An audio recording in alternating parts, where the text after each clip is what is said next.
Just imagine all of North America tuning in. No This is pressure. it. This Yeah, is it. this is it. I'm gonna pull up my LinkedIn because I can see comments from there, and we'll give folks about 5 minutes to show up to organizational physics. Yeah. This is such a cool idea. I love it. Thank you. Thank you for having me here. Of course. We'll make a proper intro in about for the people watching this in the past, in the future, who can't make it today. Uh we do about 5 minutes of banter before we actually go live, so you can skip ahead or you can watch 5 minutes of randomness. Last one we talked about burgers way too much because we it's actually funny because you're doing physics Yeah. and we were just like they didn't have like an approach, but they were talking about EQ, so like emotional quotient, and leadership and how that all ties together. And so we were talking about burgers, and they're like, "Is there a way to make a segue?" And I was like, "Challenge accepted." So this is like leadership through the metaphor of physics, but they were like, we need to do a leadership because Charles, who works at Lead HR, he he's just like a burger fan, and so we were talking about burgers, and he was like, so the example I think I gave was that leadership without um, having any EQ is sort of like having a burger without a patty.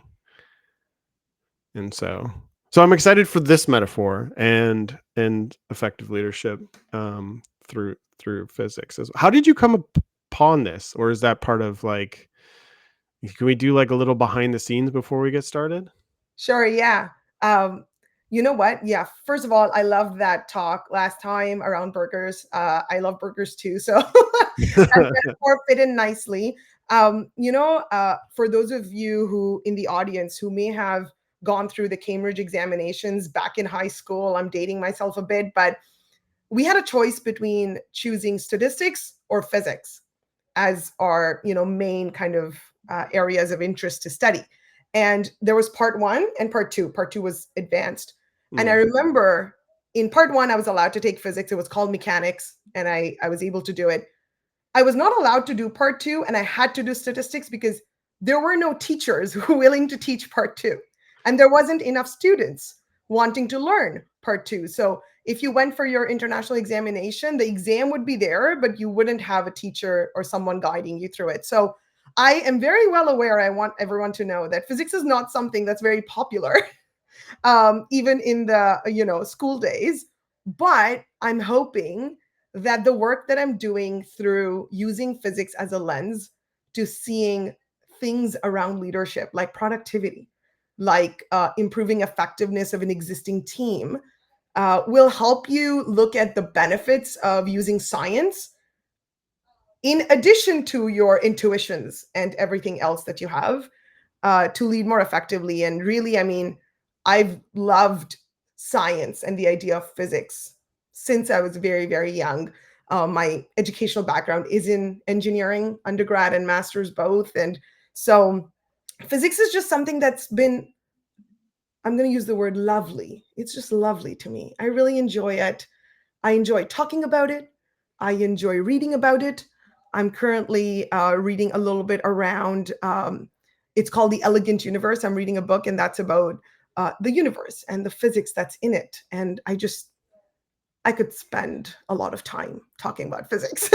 Yeah, and we're going to physics and how it relates to effective leadership. We're coming up. We're here, and we've got a decent amount of folks that are listening in.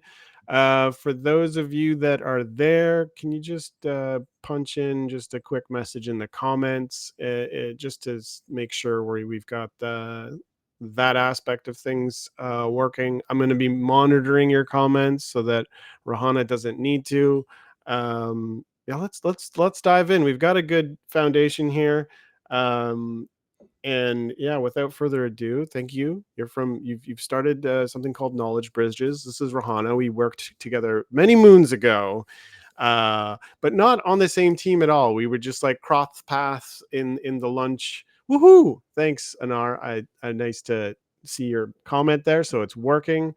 Chime in with any questions that you have during this conversation, and we'll funnel it in. Uh, Rahana, do you have a preference in terms of? Thanks, Tammy. Do you have a preference in terms of like on the spot questions, or do you want to go through the flow and we'll save questions for the end? On the spot is fine. On the spot. All right, folks, you heard it here first. On the spot questions. Uh, the questions will be dropping out of the sky, like the apple Crash. that hit. I don't know, Newton. Yeah, You Newton. yeah. He's related to fit. You're gonna. This is your talk. I'm gonna let you do it. Why don't you take it from there, and I'll keep an eye on things. So thanks everybody for showing up, and yeah, without further ado, this is Rahana. Thank you so much, Martin. Yes, we did work quite a few moons ago together, but we connected, and it's been such a pleasure having our chats that we've had in the last little while. And thank you for having me here. You heard it first. This is my first LinkedIn Live. So I've done presentations and webinars and this and that, but LinkedIn Live is a platform that I wanted to explore. And so very grateful to you, Martin, for letting me be a guest here today. Good afternoon, everybody. I hope you're all doing well, and thank you for being here today. As you already know, I'm Rehana Rajwani. I'm the founder for Knowledge Bridges. I'm also an agile learning and development leader at Bank of Montreal. And I'm super, super excited to be here today to talk about how organizational physics, yep, you see it on your screen, it's physics, can help us lead more effectively in organizations. And the learning outcome for today is simple. You'll walk away with exactly 3 immediately actionable leadership strategies that are based on physics laws. And I'm hoping you'll find yourself gravitated towards the science here. No pun intended. All right, so let's dive right in. What's the first one? Don't add people to an already late initiative. That's your first actionable insight.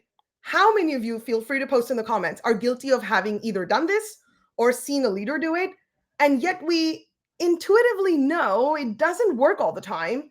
And turns out there's a very science-based reason for that. And if you'll stick with me, I'll walk you through it. If there's any comments, Martin, feel free to, Yep. pause and tell Yep. me, but I'm betting that most of you have either seen it or have done it yourselves. The phenomena that explains why you shouldn't add people to an already late initiative is momentum. Now, I'm sure you've all loosely heard this word being used in context of business, like let's keep the momentum going, or we must not lose momentum. Most recently, I've heard a particular leader say momentum matters, right? It's so important to not lose it. Well, what does momentum even mean? What is it, right? We've heard this word. We often think it just means speed, but actually, physics defines momentum as the property. Okay, it's a property, just something intangible, kind of, right? It's a property that a moving object has due to its mass and its velocity. So if you're going to look at it in an equation, it's mass multiplied by velocity. If a car weighs 10 kilograms and it's moving at 10 kilometers an hour, 10 multiplied by 10 is equal to, Martin, I'm going to put you on the spot. This is why I'm a recruiter. I don't do math. 100, I imagine. Yes, you got it. That's the momentum. Full points to you. You would pass that Cambridge examination. Um, so that's what momentum is. Okay, with me so far, that's the property of any object that moves. You and I have momentum. We have mass. We move, right? A car has momentum.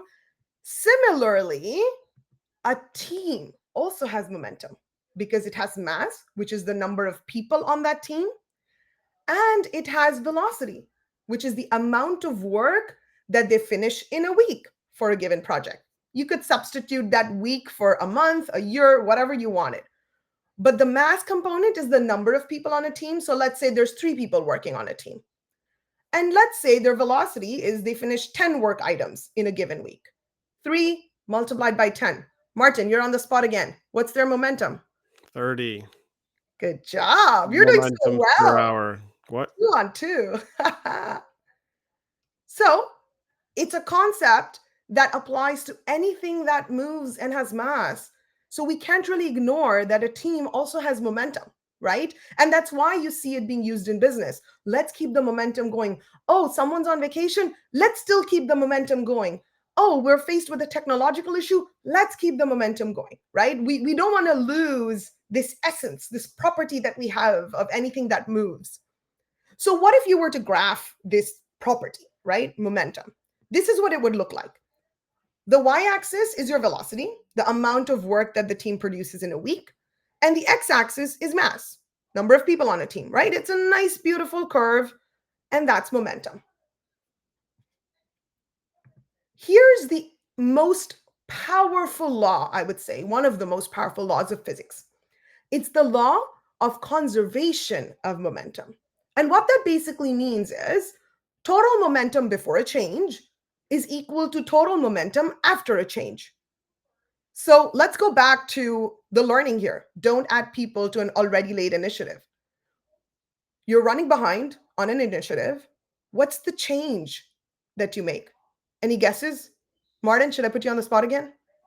Well, Anar actually gave a good insight in the chat, which I'm just going to put here. And so, minus time off, is that a change? Does that count? Am I understanding correctly? Does minus time off mean that people aren't allowed to take time off? Because, No, no, like the formula, it's the x da da da minus time off. I think well, we're the time factor is a different one. So momentum can actually be explained in terms of time. It's force multiplied by time. Oh, and R just said nothing. Okay. oh, okay. Okay. But that's okay. I mean, there is another way to define momentum. Many equations in any science will have different ways. The one we'll stick with today is mass multiplied by velocity, because Gotcha. that will help with the explanation. And so just going back to what we have on the screen. So the change for when something's already running behind, right? You've added somebody now to that team, right? So it's a team of 3. They were producing 10 work items, not enough. You're not going to meet the deadline. You might add a 4th person. And that's the change. And what this law is telling us is total momentum before the change is equal to total momentum after the change. So what would that look like? Any questions so far, or any thoughts before I She's continue? she's revised her answer. So the comment. So it changes nothing When you add somebody, potentially.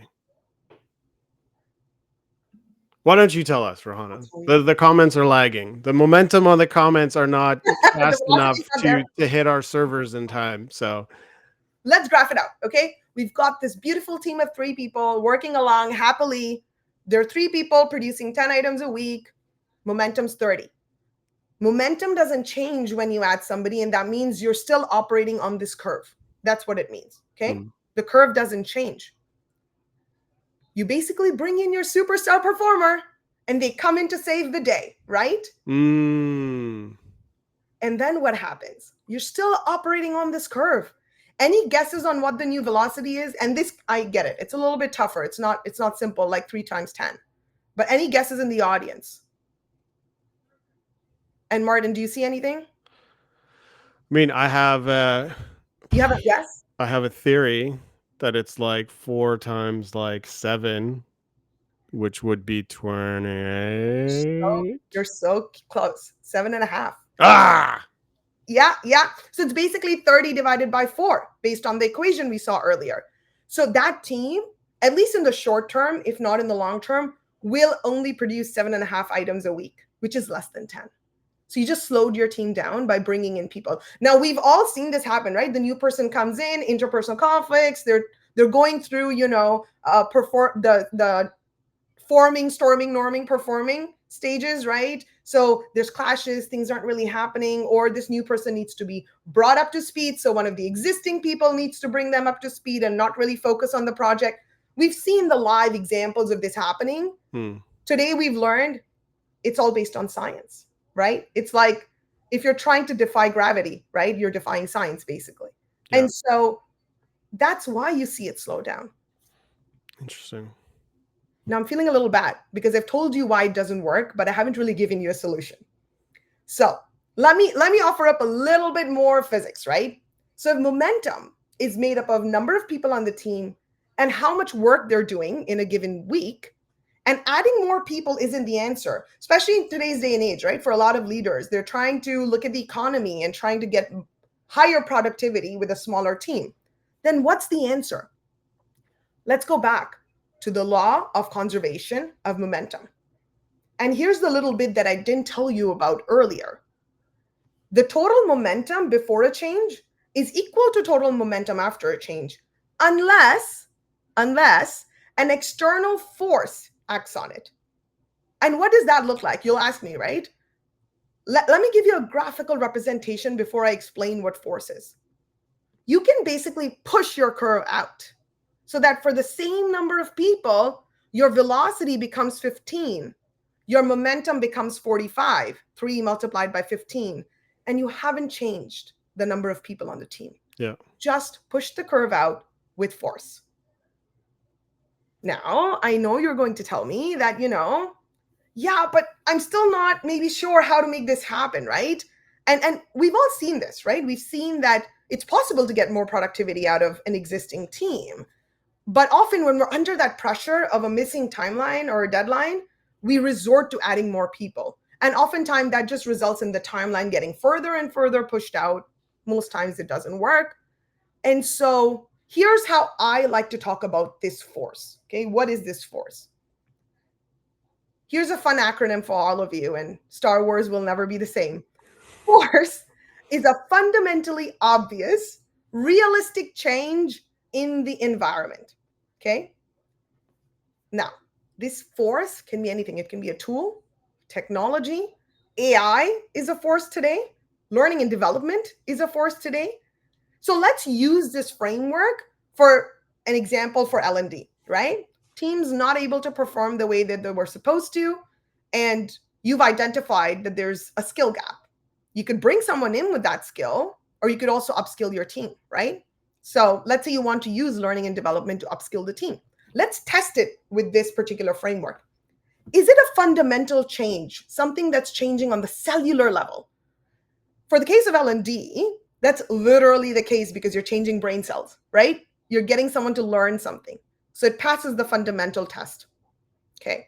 Now that's not going to be the case every time. You're not changing brain muscles every time, but you get the point, right? Is it an obvious change? Does it pass the first look test? So what that means is when you ask somebody that they need to learn a new skill because they will be applying that, it's pretty obvious that they've realized something's changing and a force is being applied, right? I asked Martin, hey, Martin, I would really like you to now start using Workday instead of a different software that you're using. I know. Sorry. Lead HR. And so he knows something's changing. I'm being asked to use a different software, right? So maybe we're changing the direction of what we're doing. What about R? Is it realistic? Can Martin actually afford to take that time off and learn something, right? Can we afford to pay for that new learning and development initiative? Can we bring in somebody to do that for the team? So it has to be realistic. You can't expect people, just tell them, go take this course and then never give them any time to do it. Or, bring in a coach, but then not onboard the coach to the team and not allow the team to actually spend the time on it. And then change. Is this different than past, right? Have you done something in the past and this is really different from the way that it was done before? And can you quantify that change? And this quantification is very, very important, especially in today's day and age where data eats opinions for breakfast, lunch, and dinner, okay? You have to have data. So can you quantify this change? And then finally, is the environment changing?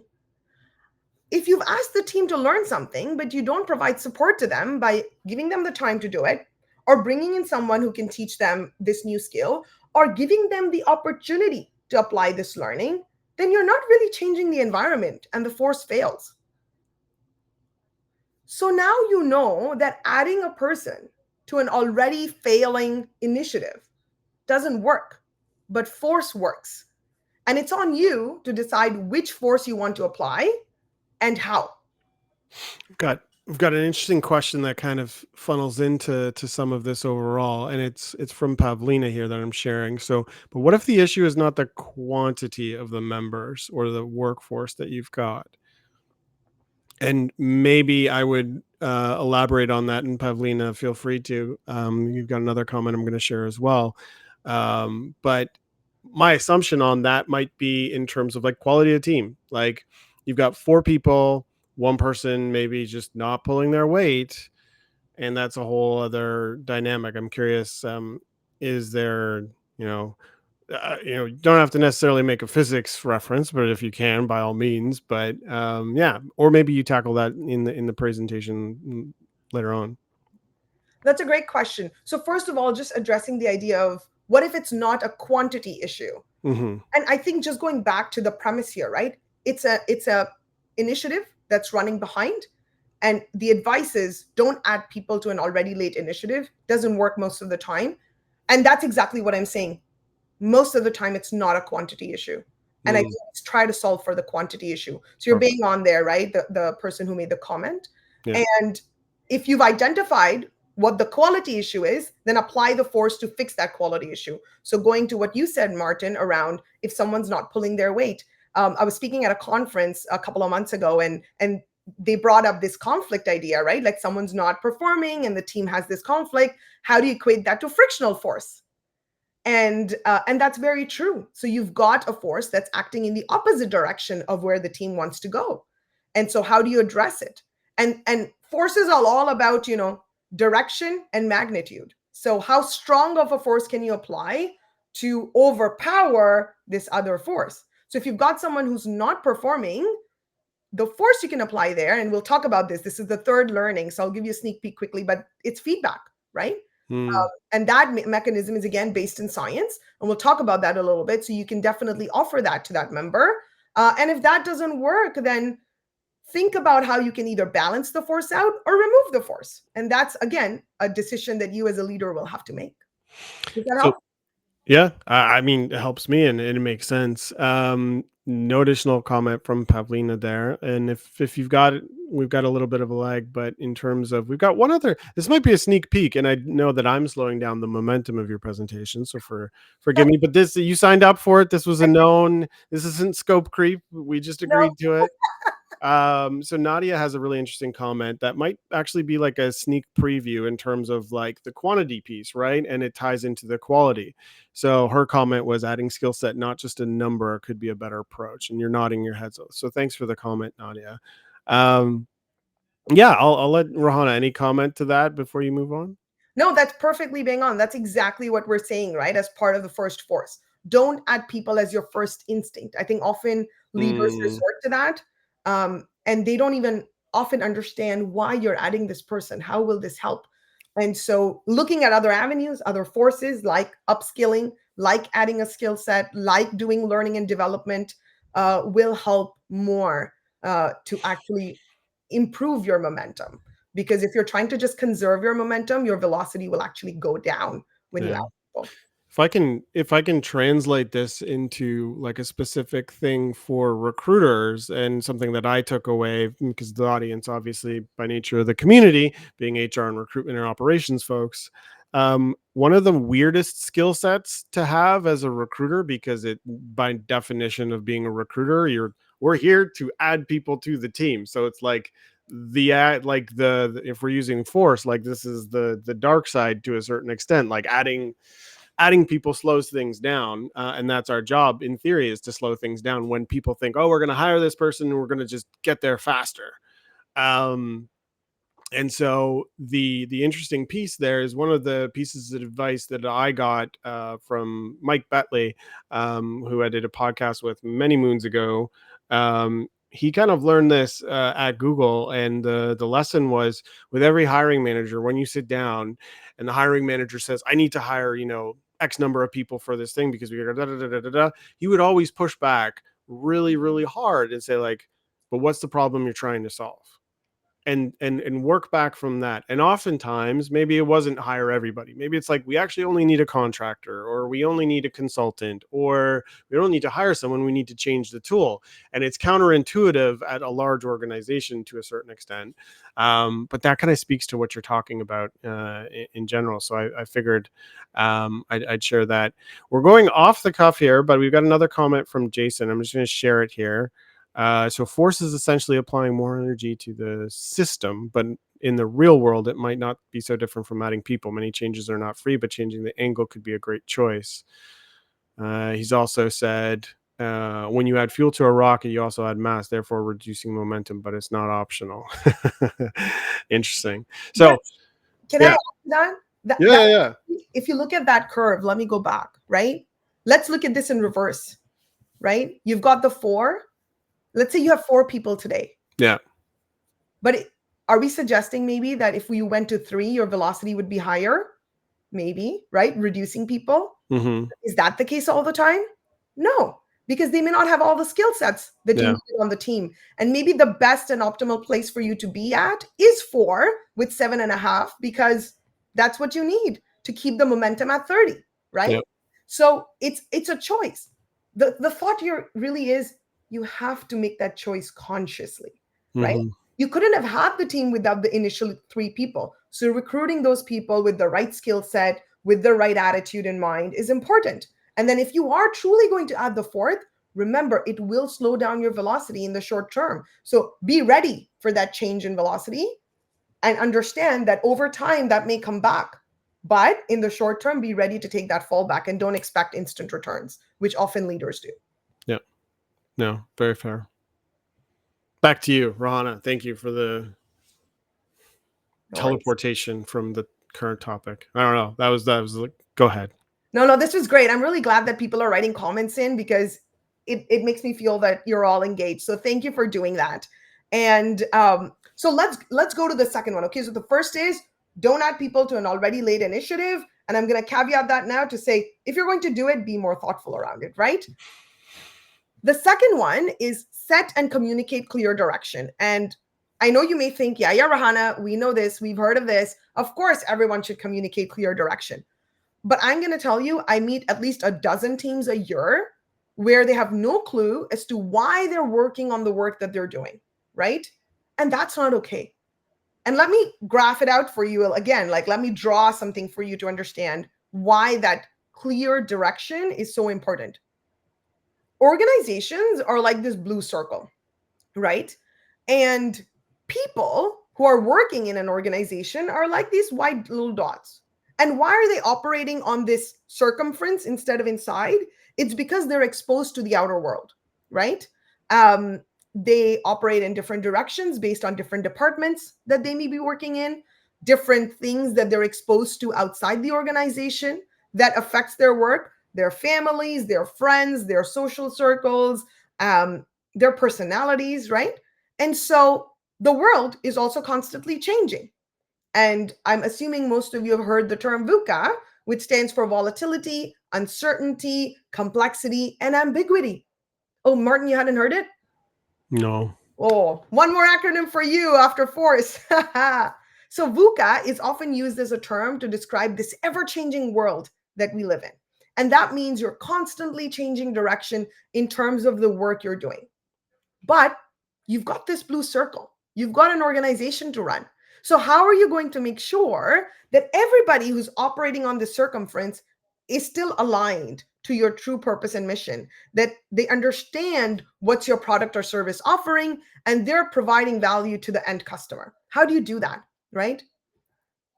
In physics, that would be something called centripetal force. So it's a type of force here as well, but it's a centripetal force that keeps everything that's moving in a circular path moving on that path continuously. It doesn't let them go off on a tangent and be astray. So, what does centripetal force look like in the context of an organization that's working in a VUCA environment? OKRs. That's your centripetal force. Objectives and key results. It's a framework that often all of you may have known about, and it's a great way to basically make sure that you're measuring the right things and you're setting the right objectives. It's two components here, right? Objectives, and there are specific and clearly defined goals, right? Clearly defined goals are your objectives. And then you've got key results, which is how the goal's progress is measured or monitored. I won't do a whole, deep dive on what OKRs are. You can Google them. You can find various coaches who work specifically on OKRs and they can help your organization. But here's what I want you to take away. First, don't just set an objective without a key result. Always have a way of measuring it, going back to force, right? Any force, whatever change is happening, you have to be able to measure it. And definitely Don't set key results without continuously monitoring them. You need to know the before and after, right? So you've got this organization, you're making sure everybody knows what they're being centered on. This is the goal of our organization. This is what we're trying to do at the end of the day. But most important of all, don't do any of these things. Don't, even bother setting OKRs if you can't ensure that every single employee understands the OKRs of the company and can clearly explain why they're doing the work that they're doing and how it aligns with their organization's centripetal force. Every single member of the organization, whether you're 100 people or 1,000 or 10,000, has to be able to explain why I'm writing this code, why am I hiring this person, why am I doing this L&D program, what's the why. It needs to ladder up to an OKR. It's not just a why as in an English statement of why, but actually laddering up to the company's OKRs. You have to be able to do that. And if you can't do that today, that's your one action, right? Take it back, understand what your company's OKRs, draw the line back to your work. And if you can't do it, ask your leaders, why am I doing this work? I don't see it helping our company's OKRs. I'm going to pause here, see if there's any comments or questions. Just got one in from Pavlina. What do you think about the theory of constraints as a part of organizational physics? Is it possible? Oh, yes. Theory of constraints applies to everything, right? And it's basically the realistic piece of force, what I talked about earlier. Theory of constraints, you're operating in an organization, you've got budgetary constraints, you've got skill constraints based on who's on your team. And so when you apply force, it has to be realistic, right? And theory of constraints even applies to what's possible within the realm of this world, right? Are we able to do something in a North American context versus, let's say, a South Asian context, right? The way that you, let's say, even look at recruiting, right? The idea of contractors versus full-time, what's going to work for your organization? Are there constraints out in the market where you are a publicly traded organization and you can't have more than a certain number of FTE headcount?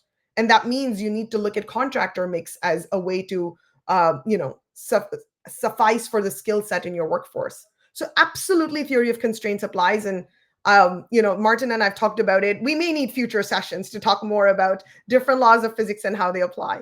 But thank you for that question, Pavlina.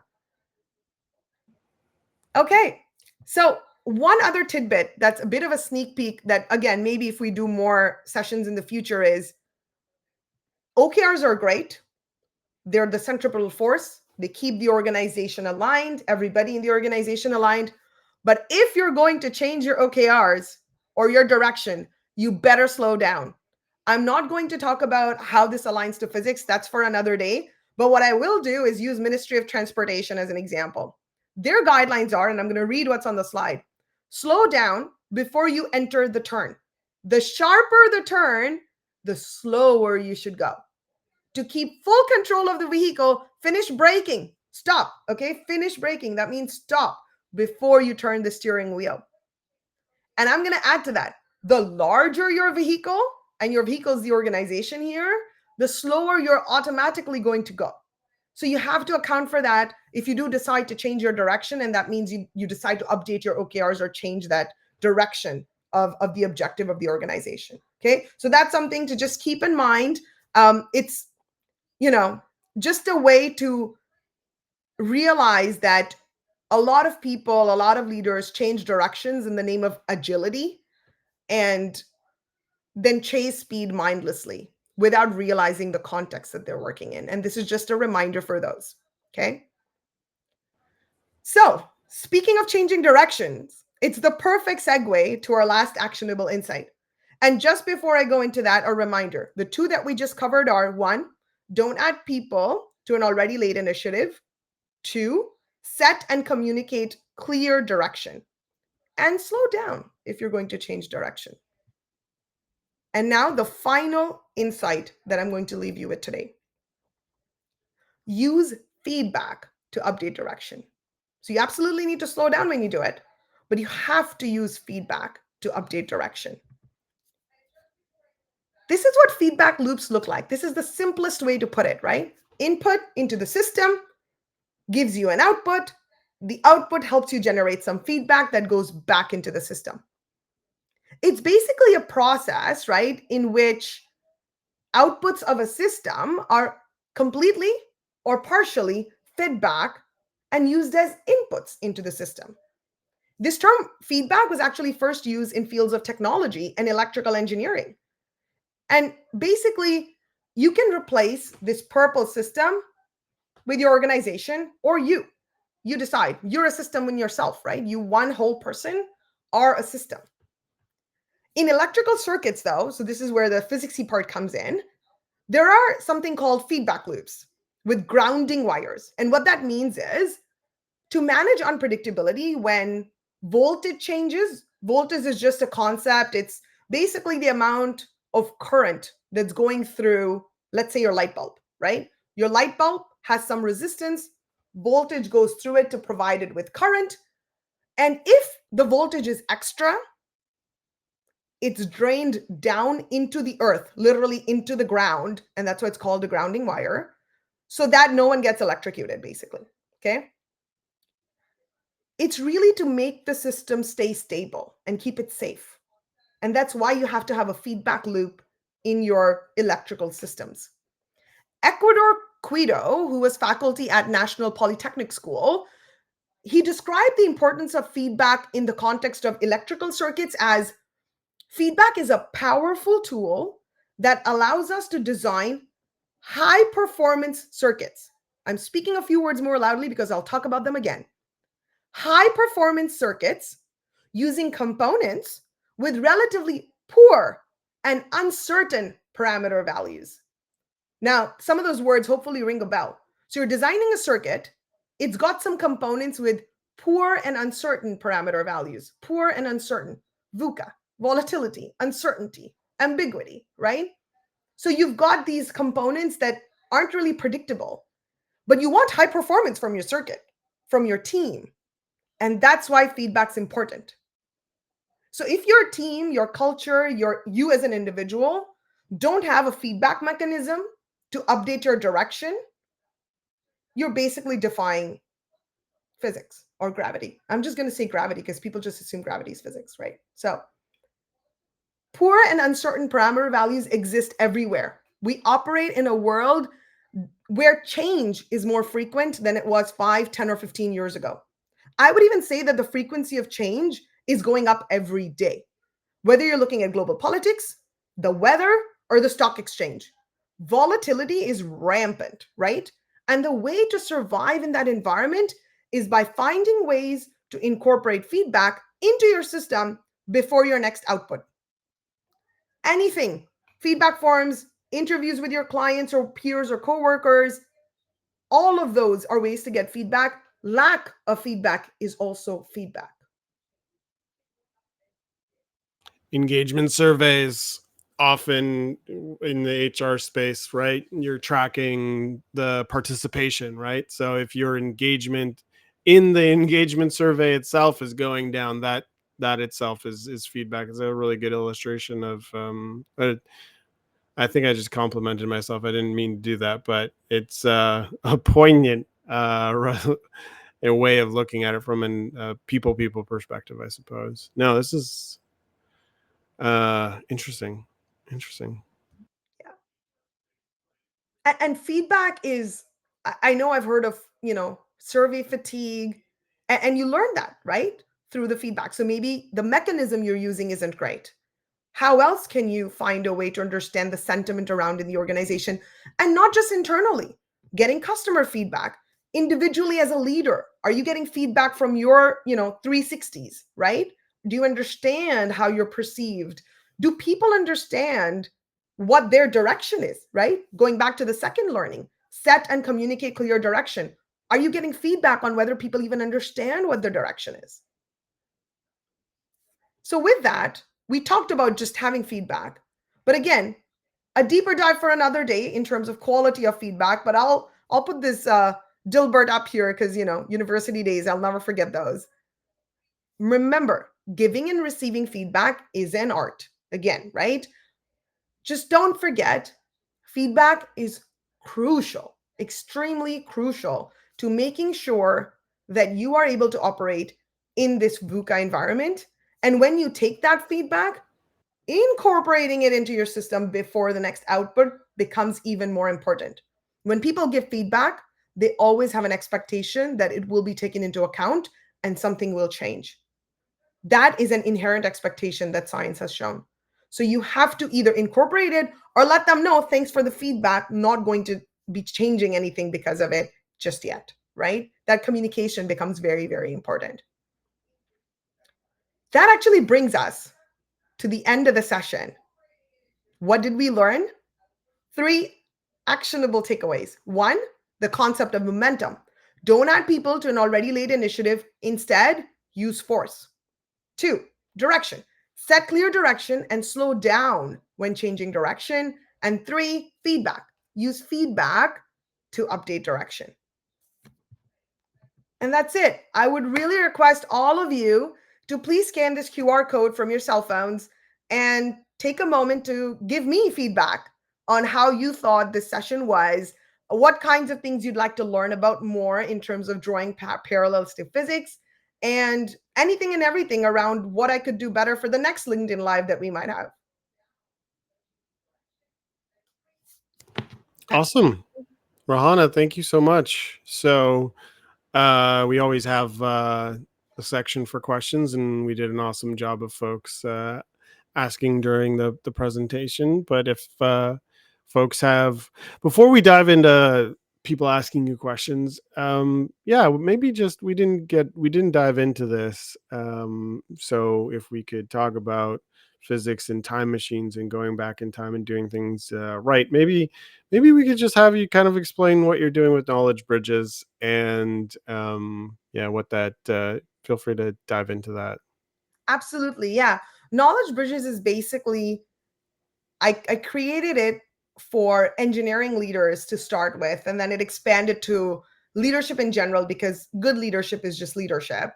Hmm. And the word knowledge bridges came from bridges are very engineering. It's the first thing that comes to mind, and our iron rings remind us of bridges. Whoever knows the history about it, but that's why I thought one way to maybe spread the knowledge about good leadership, about productivity for engineering leaders, because that's a rampant question, right? You're constantly faced with budget cuts or uncertainty in your environment, and how do you ensure that you maintain, not only maintain, but also improve productivity with your organization. So I started Knowledge Bridges to help leaders understand how they can do that using various things. And one of the things is agile methodologies, where they can use principles of agile to do that.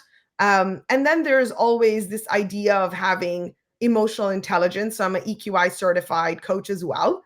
And so using emotional intelligence to use as a force, right, for your own leadership style and for your teams, because it allows for group analysis as well for what are the strengths of your team. I remember doing one particular engagement where the group of C-level executives, after doing that session, realized that they, as a team, were not very optimistic. And that was the emotional intelligence piece. That was a gap. So they were basically bringing the whole organization down with their pessimism, for the lack of a better word. And just as soon as they realized it, they decided to take the action item of slacking each other and calling each other out if they saw the other person saying something negative about a client, or just being a downer in general, and they held each other accountable for that. So those are the kinds of engagements that I'll do. A lot of speaking engagements as well, like this one. The goal really is to get people to be more aware that leadership isn't about technical expertise. It's about emotional intelligence and leading differently to get the productivity that you're looking for. Yeah. And No. I see a question from Pratik. Can you share the list of books that you can recommend to understand organizational physics? First of all, I'm writing one right now. So if anyone knows any good publishers, send them my way.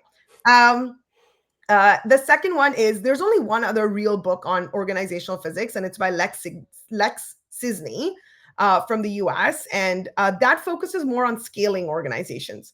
So if you're interested in learning how physics can be applied to scale organizations, that's a book that I would recommend. And there are no other books actually on organizational physics itself. Uh, it's a very unexplored area, I'm going to say, right now. And so there's, tons of articles that I've written about it. You can definitely go to organizationalphysics.com. That's Lex's website. So he's done some work around it as well. It's a little different from the kind of work that I'm doing because I'm drawing parallels to organizations that already exist, not particularly around scaling up. But those are, I think, the two recommendations I have. Read my blogs and articles and maybe check out Lex's book. Awesome. Questions? I've got a book on the shelf that I don't remember the title of, but it was recommended to me by a friend who reads a lot, and I trust it. So I'm going to go find that. We did have a nice little comment from Asud, and he said, "This is super interesting. Thank you to both of us. I'm going to put all the credit to Rahana. This is her show. I'm just a guy behind the curtains, just pulling a few strings here and there."